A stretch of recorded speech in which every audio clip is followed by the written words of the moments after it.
We start with America's oldest college doing something multiple law firms, businesses, and top universities in this country have not.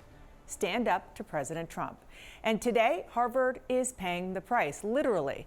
The White House says it's freezing more than $2 billion in grants to the university after it rejected the administration's demands for sweeping changes. Moments ago, the president even went further. He threatened the university's tax-exempt status unless it acts, quote, in the public interest. But is it really the public interest, or does it go well beyond that to what President Trump's political interests are? That is clearly what Harvard thinks. CNN's Jeff Zeleny is at the White House. So, Jeff, here's the bottom line. This all sort of came at Harvard and other universities with the pretext of the notion that they didn't fight anti-Semitism hard enough.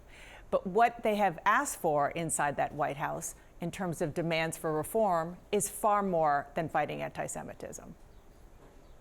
It certainly is, Dana. I mean, it spans the gamut of sort of grievances that have been built up by this president really since he entered public life and well before that. But you're right. I mean, the actual thing that sparked it, at least what the administration will say, are the protests that broke out across college campuses on October 7th, of course, when Israel was attacked. We saw them in real time. We saw them unfold, and that's what the administration is using as one of the examples. But let's look at a few other examples of just specific things that the administration has raised to a variety of universities. The elimination of DEI programs, reforming programs with records of anti-Semitism, university governance and leadership reforms, comprehensive mask ban. Of course, that goes back to the pandemic era.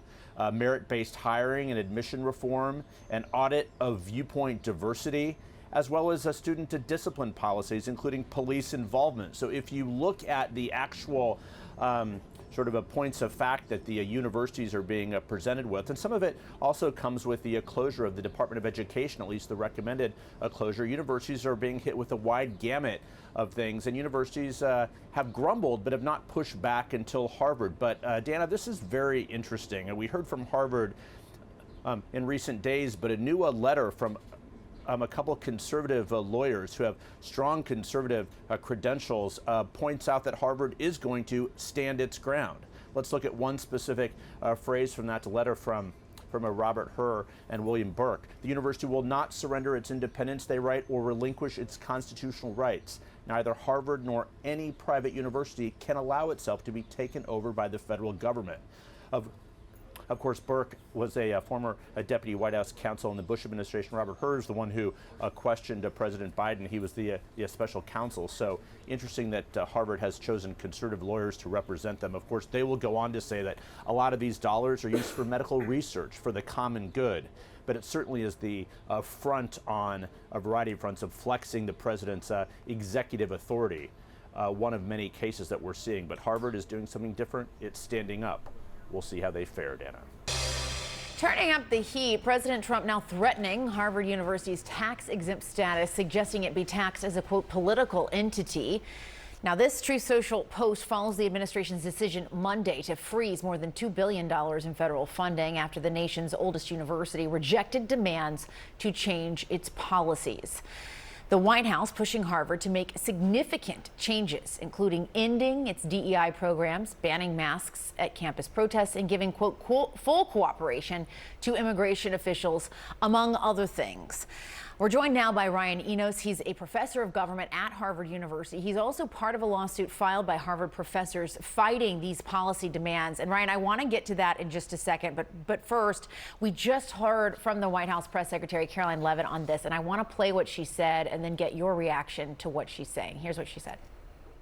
The president made it clear to Harvard, follow federal law, no longer break Title VI, which was passed by Congress to ensure no student can be discriminated against on the basis of race, and you will receive federal funding. Unfortunately, Harvard has not taken the president or the administration's demands seriously. All the president is asking, don't break federal law, and then you can have your federal funding. I think the president is also begging a good question.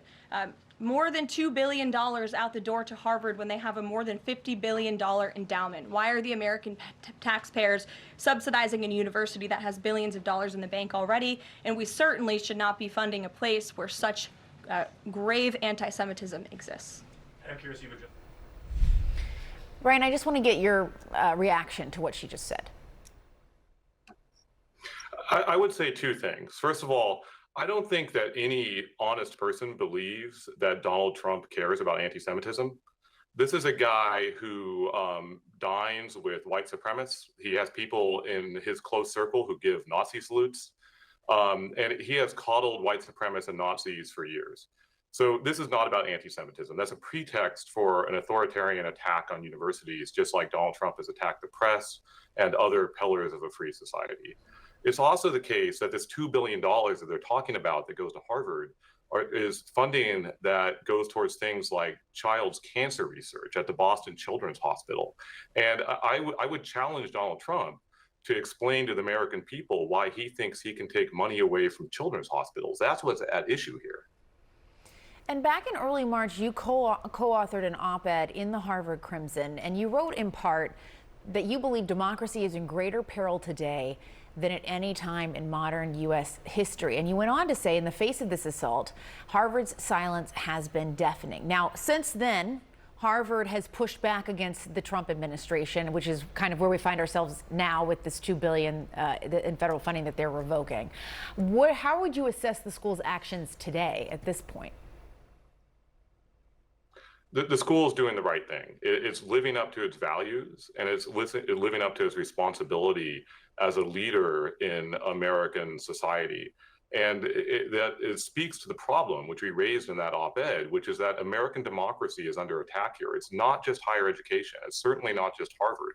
Donald Trump is doing the same thing that authoritarians in places like Russia and Hungary and Venezuela have done when they've tried to dismantle democracy. They start with universities, they start with law firms, they start with the press, and then they move on to other places.